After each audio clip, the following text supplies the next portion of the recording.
लहानपण देगा देवा मुंगी साखरेचा रवा.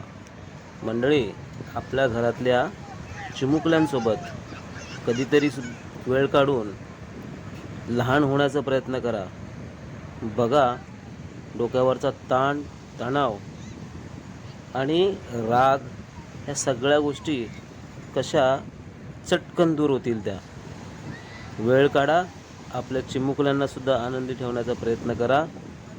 एकदा करून तर पहा, नक्कीच या जीवनाचा खरा आनंद तुम्हाला मिळेल. धन्यवाद.